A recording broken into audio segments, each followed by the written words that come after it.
Good morning, everyone. I'm Robert, and you're listening to Garden St. Joseph. Let's get started with our morning prayer. St. Joseph, dear earthly Father of Jesus, bless these men that you have inspired to follow in your footsteps. Guide these faithful men so we can follow your values that you have instilled in your Son Jesus, so we may be better men in our faith and everyday life. Give us the will and strength to be humble. In Jesus' name, amen. Good morning, brothers and those sisters listening. I'm Robert, and you're listening to Gardens of St. Joseph. Today's topic is going to be part one of maybe 3 to 4 weeks. Um, Reading and seeing and trying to understand, and my personal also life. When do we become men? When do we know that we're men? What is it that we do that signifies that we're men? Is it our first sexual encounter, our first job, when we are told we are men?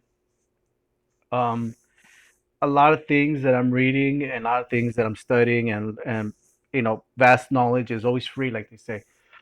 Is trying to understand when actually did I become a man? You know, is it when my daughter was born? Like I said, first sexual encounter, first job, first whatever. Well, we're gonna take a look at it, and like I said, today's part one, just because it's such a broad subject that a lot of people will. If the Bible says this, then he's not a man. Well, that's not true.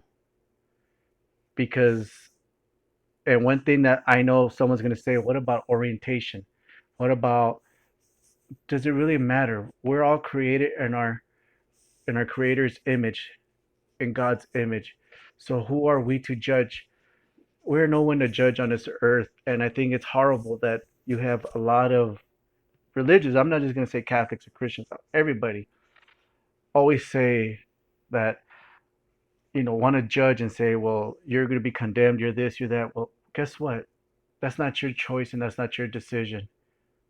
When the man upstairs takes me and tells me, you know what, you've done this, but you have to done this, he's the only one that could judge me. So let's get started with today's show.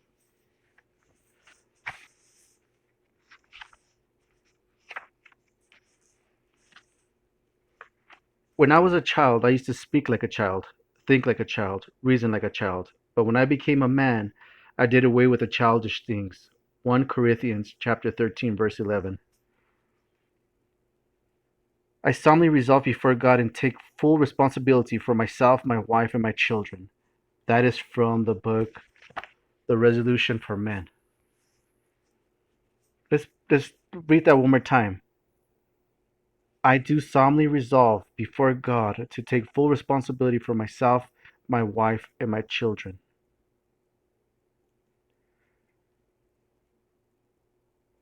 Ask ourselves a question. Think about your own personal life. When is it that you became a man? Was it the first time your dad told you or your mom told you, eres el hombre de la casa ya? You're the man of the house now. First time, you had sex. First time you got a job. Look deeply into yourself and ask yourself, when did I become a man? When you're able to vote? Right now, there is a generation of men that are lost in their 30s, still at home with mom and dad or with mom, playing video games, having mom wash their clothes, make their food, do everything. Not a responsibility in the world, but yet have 1 or 2 kids. Well, guess what? Anybody can make a child, but it takes a real man to care for that child. And that's what we're trying to get to. When do you become a man? When were you told that you were a man? In your eyes, when was the first time you decided you were a man? Nowadays, like I've always said, we have the frustration of gender roles have switched. You have women that are taking over as the masculine role in the family, and the husband, the male, the man being the submissive. Now, I know there was the women's lib party back in the 60s, the Bernie the Brawl, everybody, and I could understand that. But there's a lot of things also that needs to be changed. It needs to be looked forward and change. God's God's word gives us clear insight as to when a boy steps into manhood and when it means to be a man.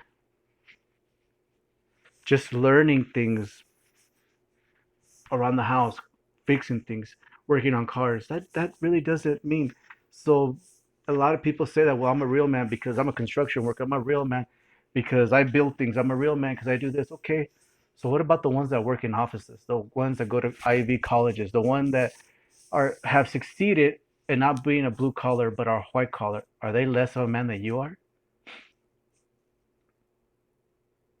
If you look at us, look at the inside of us, DNA, everything. A man, a blue collar man and a white collar man are the same thing. A Christian man and a Buddhist and an atheist or whatever is the same thing. We are made the same way, except our beliefs. Everybody's beliefs is different, but we're trying to continue to get to the point of when we were considered men. Growing into manhood is a process that takes place between two bookends: puberty, starting point. God has established biologically the first stage of manhood. When Jesus was 12 years old and his parents accidentally left him in Jerusalem after the Passover, his response to being alone communicated that he had already started stepping into manhood. After they went back to look for him, they didn't find him. They found him in a back alley playing with children. He wasn't there. They found him in the temple already embracing the things of men, sitting in the midst of the teachers, both listening to them and asking them questions. All who heard him were amazed at his understanding and his answer. Luke chapter 2, verse 46 to 47. His worried mother, still considering him a boy, said, "Son, why have you done this to us? Look, your father and I have sought you anxiously." But Jesus said to them, "Why did you seek me? Did you not know that I must be about my Father's business?" Luke chapter 2, verse 48 through 49. At 12 years old, Jesus had already stepped into a void of a voyage towards manhood.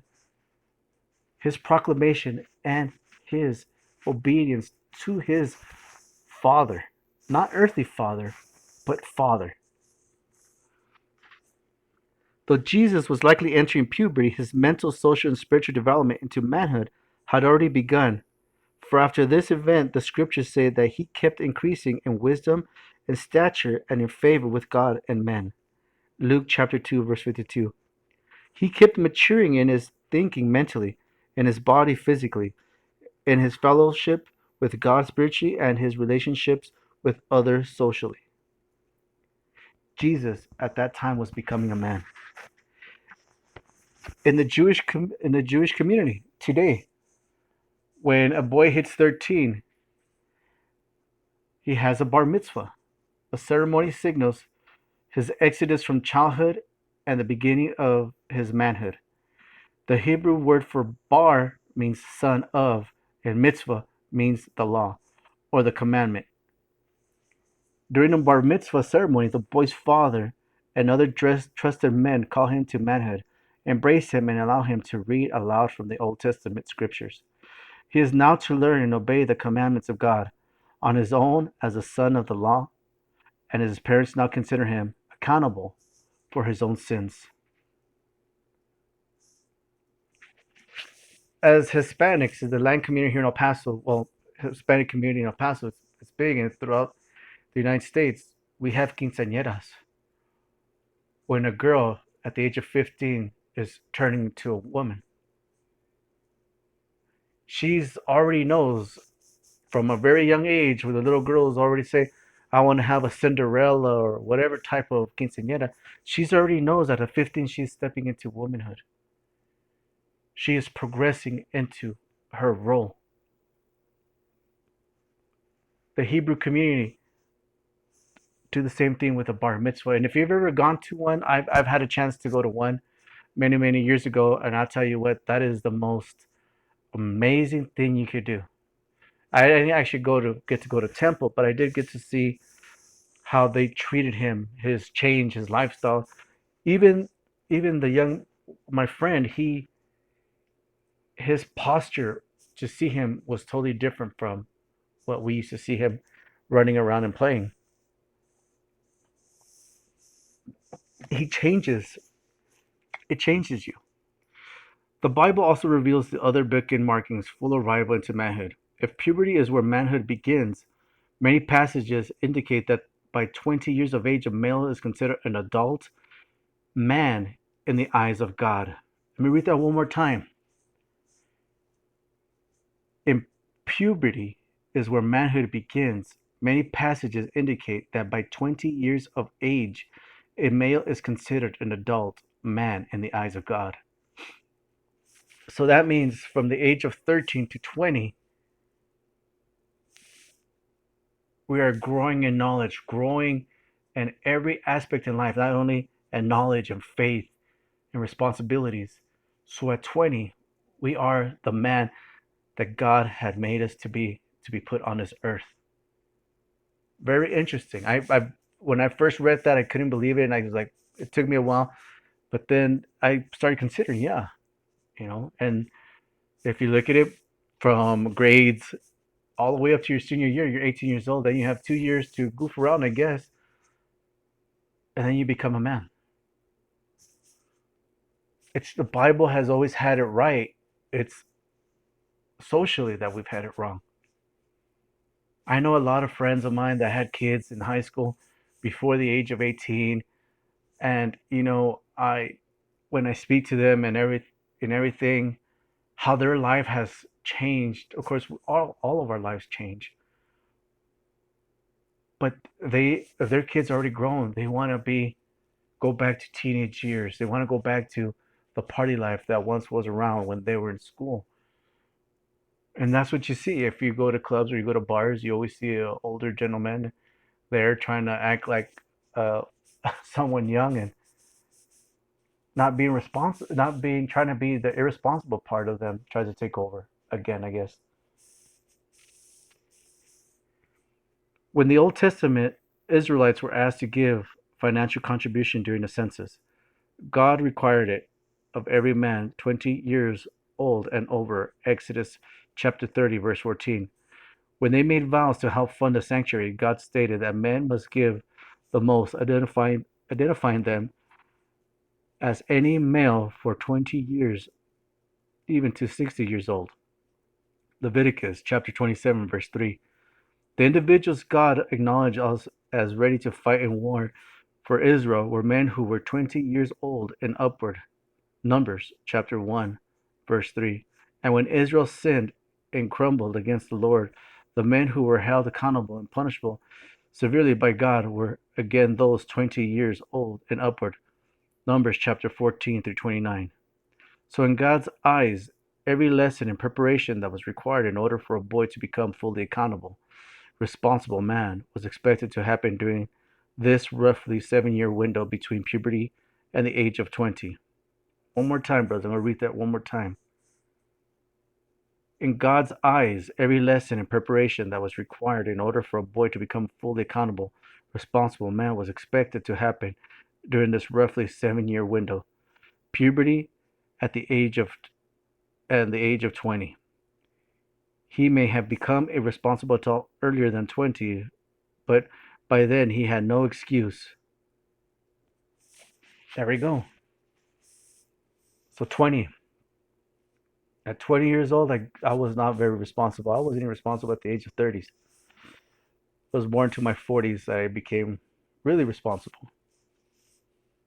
But if you think about it, we graduate high school at the age of 18.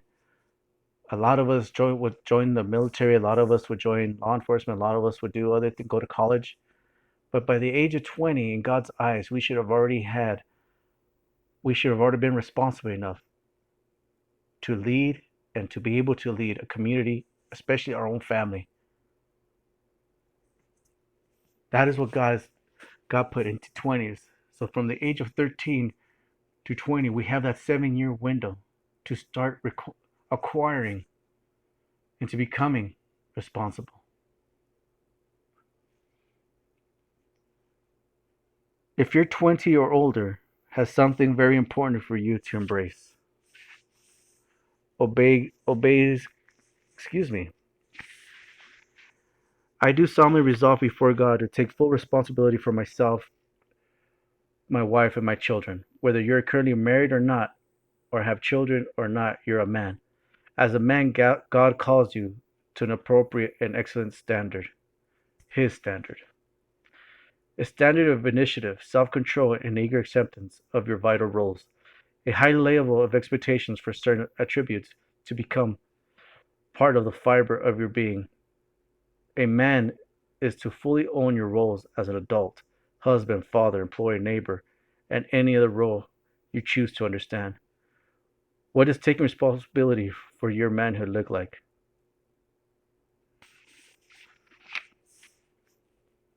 My responsibility is first to embrace our Lord, to teach my daughter about God, about our faith.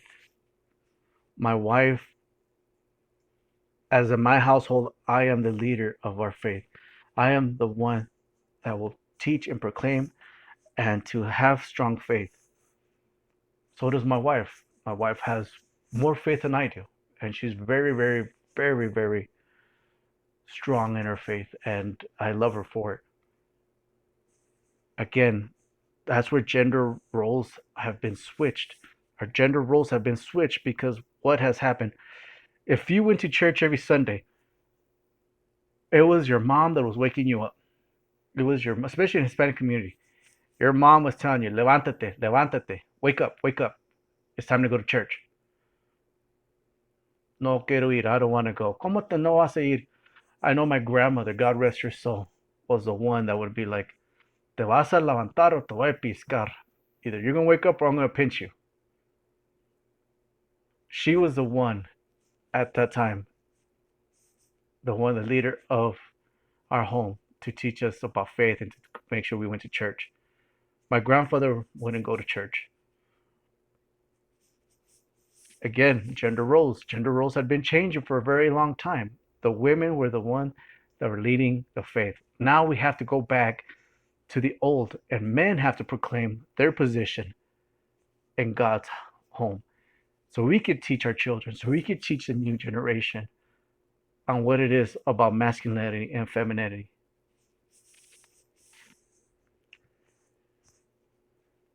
A high level of expectations for certain attributes to become part of, excuse me, I've already been there.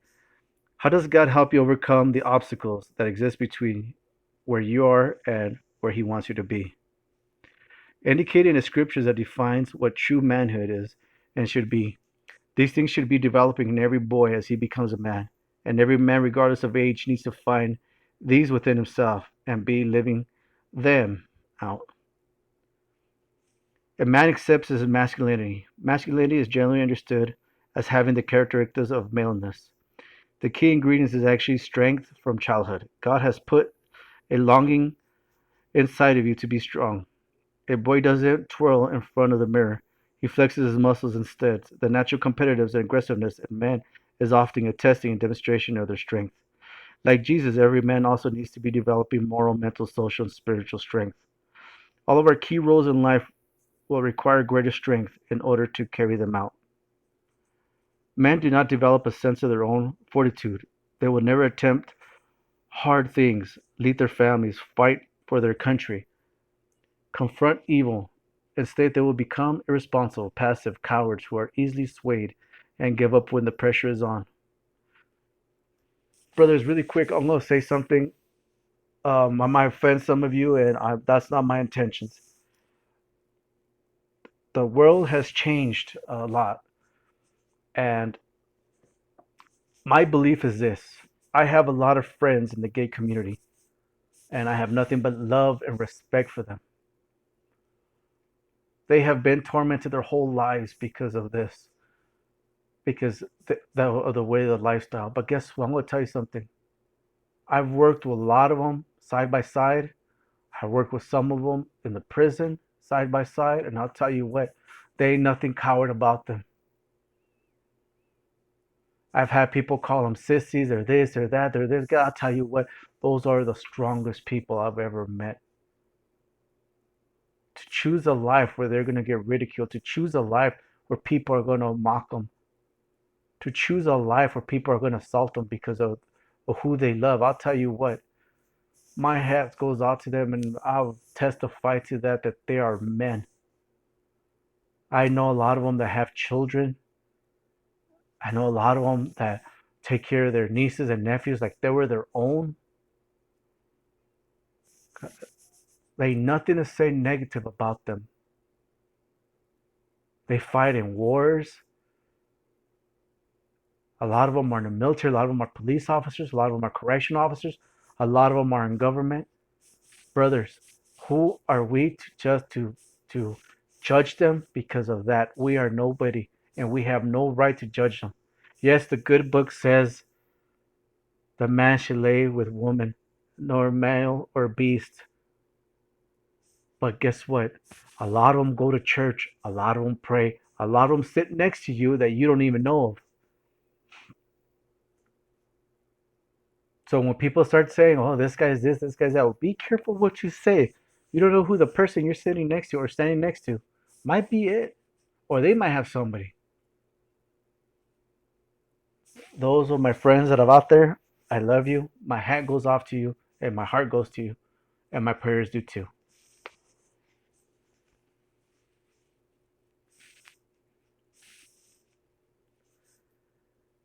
I have written thee to you, young man, because you are strong, and the word of God abides in you, and you have overcome the evil one. 1 John chapter 2 verse 14. The opposite of masculinity is to be feminine, which means soft, pretty, and delicate. It is a perfect complement to masculinity. God intentionally made women weak in some way so that men would view them like fine china or fragile jewelry, not as possessions, but as being extremely valuable, always treated with honor and tender care. The Apostle Peter wrote, "You husbands in the same way live with your wives in an understanding way, as which someone weaker, since she is a woman, and show her honor." 1 Peter chapter 3 verse 7. He didn't say women are weak, but weaker in comparison to men. It's ironic that our feminist indoctrined culture has spent decades telling women to rise up and be strong, and telling men to sit down and be quiet. Going back to women's lib and feminism and all, I know I used to be a young Reaganite back in the 90s, and I used to listen to Rush Limbaugh.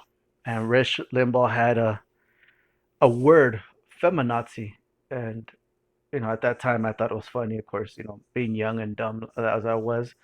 I thought it was funny. But in a world where gender roles have changed, I kind of understand now why women have become more aggressive, more, I want to say, more masculine in a sense. And not saying of their sexual orientation or how they dress, but if a woman has lived in a world where the man is gone, the father is not there, and in their family there is women, nothing but pure women, or one male who is weak, guess who has to step up to the plate to be the masculine role? Usually the oldest daughter has to stand up to be the masculine one.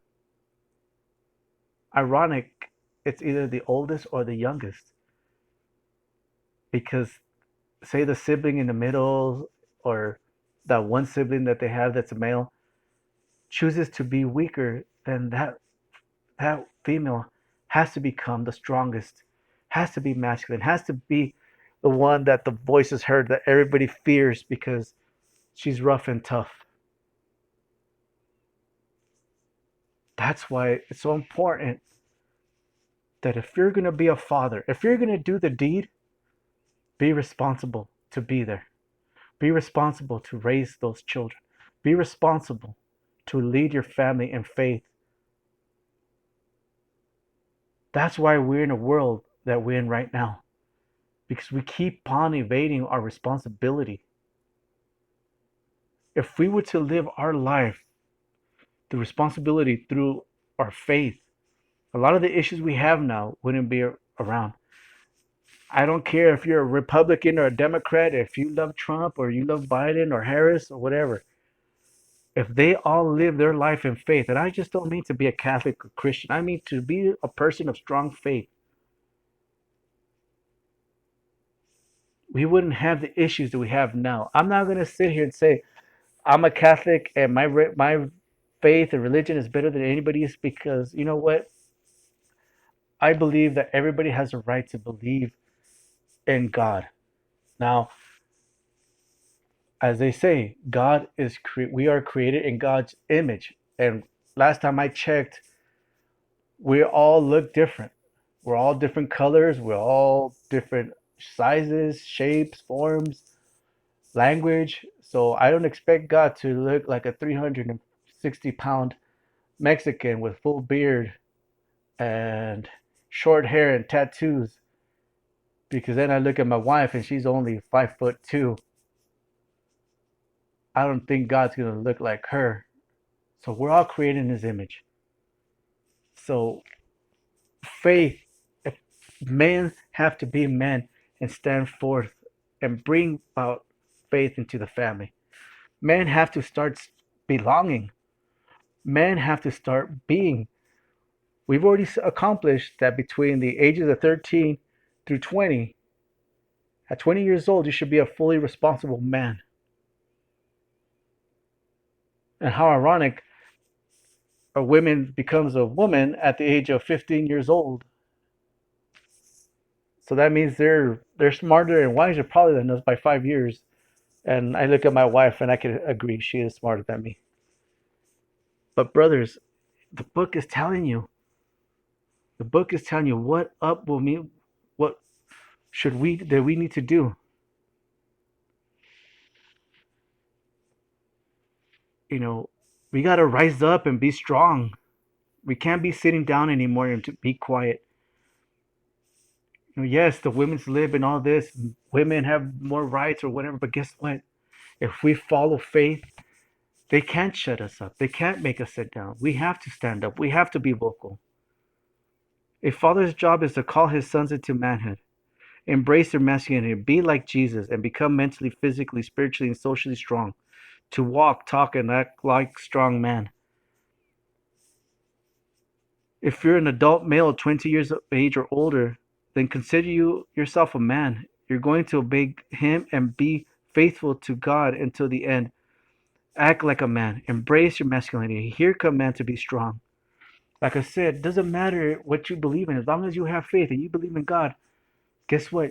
You're a step more advanced than some men are.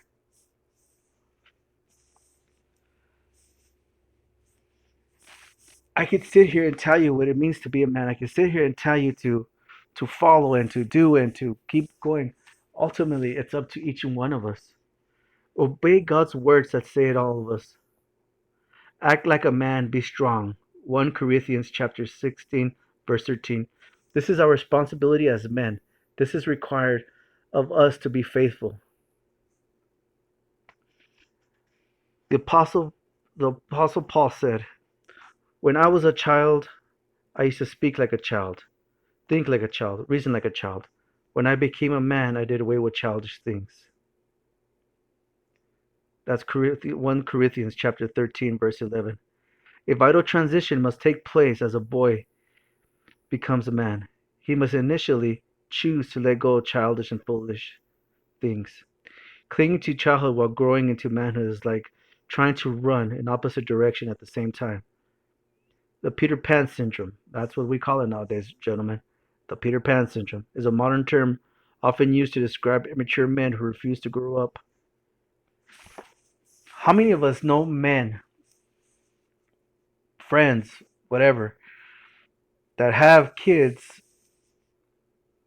and their kids have programs at school or have homework or whatever? They'd rather be playing football on a video game Madden, I believe. I don't have. I have a PlayStation, but the only thing I use it for is to watch movies.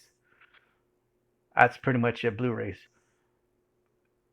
and just dance with the little one when we have time. But majority of the time, it's to watch movies. We don't own any other video games but Just Dance. And we'll do that as a family, even when we have guests come over. Well, when we used to have guests come over, family members, we used to do the Just Dance video games.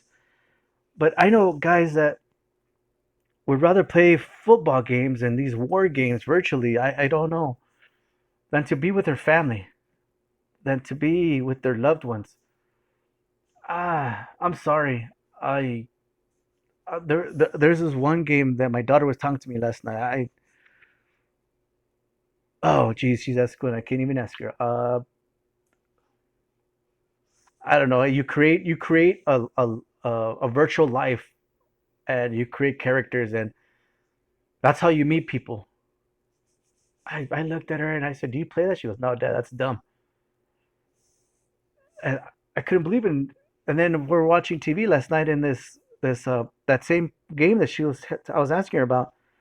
If you could create the best life on here on this video game, they give you $100,000. I couldn't believe it. I started to laugh. People, men, please, that's not real life. Real life is when you open that door and you go outside and you communicate with people. That's where our society has gone. That's where men have gone to find women is through video games. I have friends that would rather go drinking at a bar than to go to their kids' place. I know people that live their lives vicariously through their children, through softball, through basketball. Just because you were not an athlete in school does not mean that your kids want to be athletes. Does not mean what you like your children are going to learn. I had to learn that the hard way. My wife told me, you know what? Just because you used to like this doesn't mean our daughter's going to like that. And guess what? She was right. My daughter doesn't like anything that I like. Anything, not even the music. The only thing I'm surprised she likes is Queen, the band Queen. That is it. But everything else she does not like. Brothers, 30 year olds with kids playing video games would rather be involved in their children's life. They don't want to do it. You got people that wish they could have children out there and that see this and are heartbroken, are praying to God to bless them just with one child so they can know how it is to live a life with a child, laughing, crying, yelling, whatever it is. And you got these people that have 4 or 5 kids that rather be playing video games, playing softball, playing basketball, going to the bar instead of being in a children's life. That is where our world has become, and that is where our children are going to end up in the same thing. Why? Because they're seeing everything that we do and they want to do the same thing. Brothers, I cannot believe that we got grown men and women still trying to party with 20-year-olds. If you're 40 something years old and you're trying to party with 20-year-olds, there is something wrong with you because I talk to a lot of the co-workers of mine at work that are 20 years old and yeah, we might have a little thing in common because we work at the same place, but besides after that, we don't have anything in common. Because of 10 years are often wasted and fathers have become silent, the generation of young men doesn't know why they're here or what God has called them to become. They wander into the future, drown themselves into entertainment, and live for the weekend rather than for the eternity. Being responsible men of their word are non-committal and dependent upon their mothers. Rather than excelling and leading like previous generations, passively watching women their age surpass them in the classroom and in the marketplace.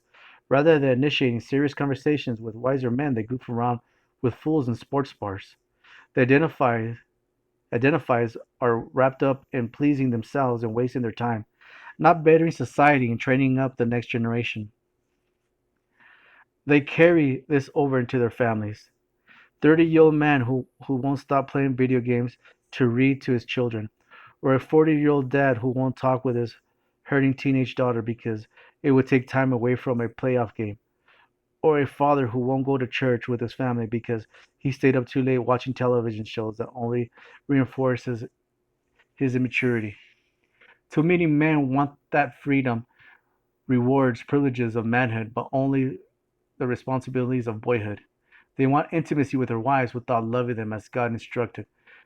They wanted to be respected by their kids without investing the discipline and time in them. They want a higher status at work without raising their own level of honor and integrity. But if we want to be men, we resolve that we will no longer be immature like children. We won't be tossed and blown about by every wind of new teaching. Instead, we will speak the truth in love, growing in every way, more like Christ. Ephesians chapter 4, verse 14 to 15.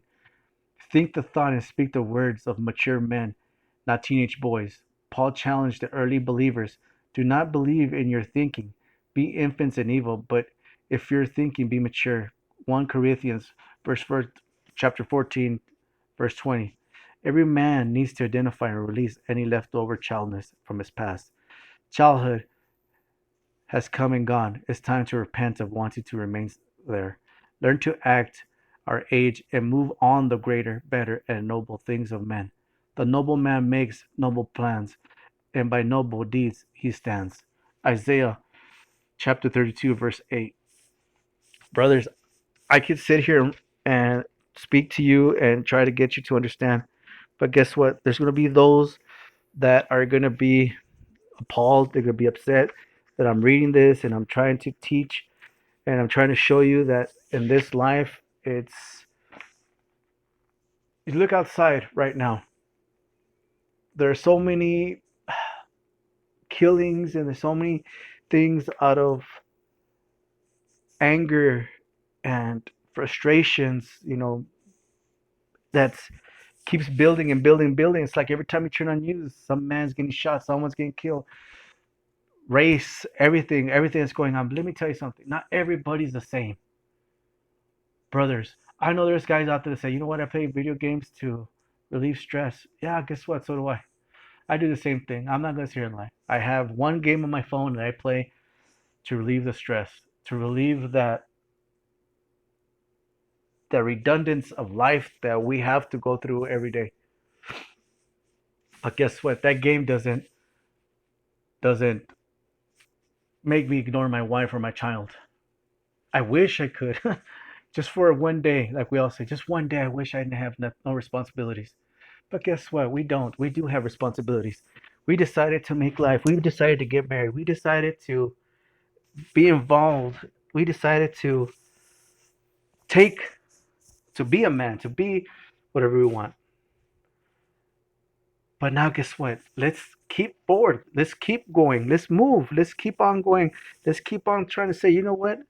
Son, daughter, we're going to make this better. We're going to make this better for us. We're going to do new challenges. We're going to do whatever we can to make a better life for us. How? Through following our faith.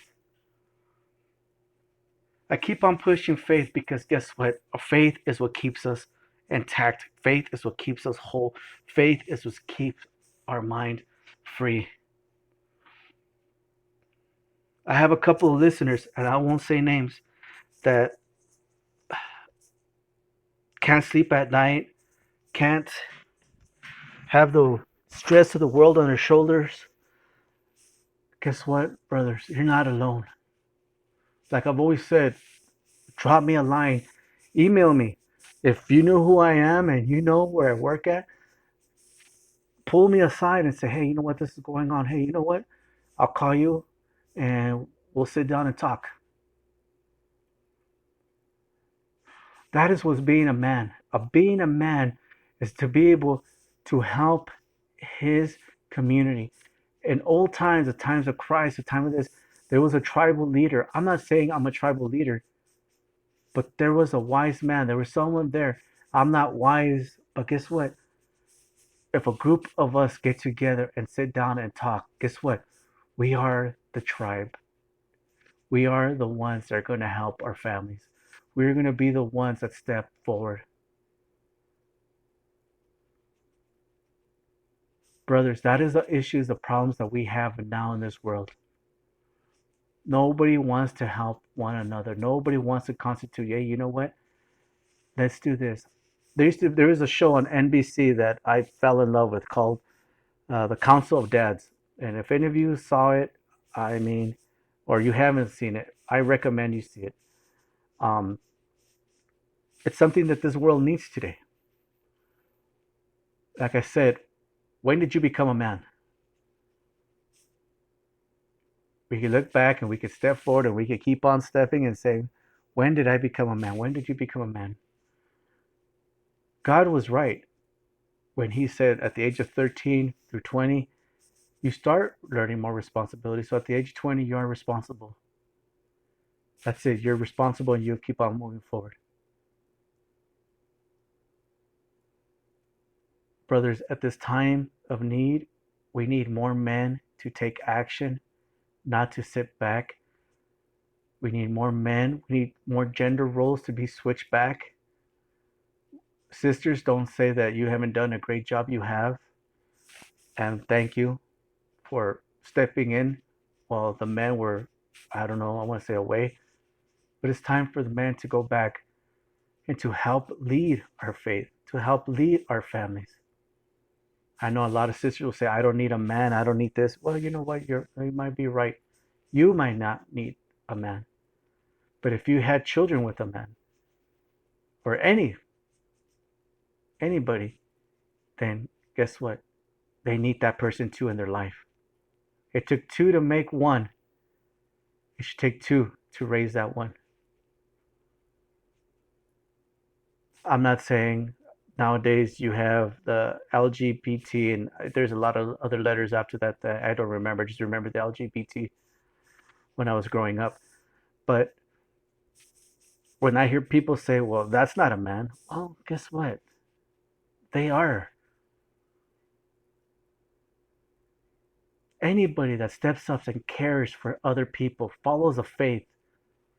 And a lot of people say, well, a lot of them are not faithful. Well, guess what? There's a lot of them that really are faithful, that have more faith in God than probably any of us do. They go to church, they pray, they worship, they everything.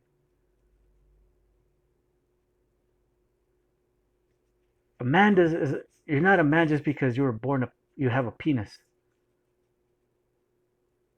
Anybody with a penis can make a child. Anybody. But it takes a real man to raise that child, to love that child, to structure that child, and teach that child. Teach them faith, teach them respect, teach them love. It's just like any woman can spread her legs and make a child.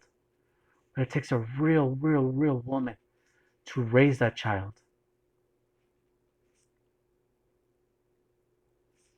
Brothers and sisters, I hope you all listen. If you have any comments, please leave them. If I've offended you, that wasn't I didn't want to offend anybody. I just believe that I have, it's, again, I'm going to say it's my show, but I believe that in modern world today, we have to talk about everybody. And it's just not just black and white or, you know, skinny or fat or big and tall, tall and short. There's so much now more people. The world has evolved and changed that we have to include everybody. And if I offended you, I am truly sorry. That wasn't my intentions. But please leave a comment. Please share. Um, the more the word gets out there about this show and people listen, the better. Again, through charity, unity, and fraternity, we can make a better world. And I truly believe that. This one thing this world really needs is more charity. And like I said, not monetary, just the kindness of your heart. We need more unity. We need more bonds of brothers and sisters to join, to listen. And we need the fraternity so we could have a stronger group, so we could have stronger people, different opinions, different comments, different everything, so we could share and get to know one another. That's where the world's going, where we don't even know our neighbor. We don't even open our door and say, hey, neighbor, how you doing? What do you need? Or when you're walking down the street and you see a total stranger, say, good morning, how are you? Try it. Just try it today. When you're walking by the store and you see somebody, say, good morning, how are you? Or good afternoon, how are you doing today? I guarantee you that person is going to give you a smile. Of course, there's some that, they're grumpy that they don't want to smile, but you're going to get, oh, good, thanks. Just try it, brothers and sisters. God bless. I hope you have a great weekend. I'll see you Monday. Talk to you on Monday, on Sailing Monday, and have a great day. Thank you.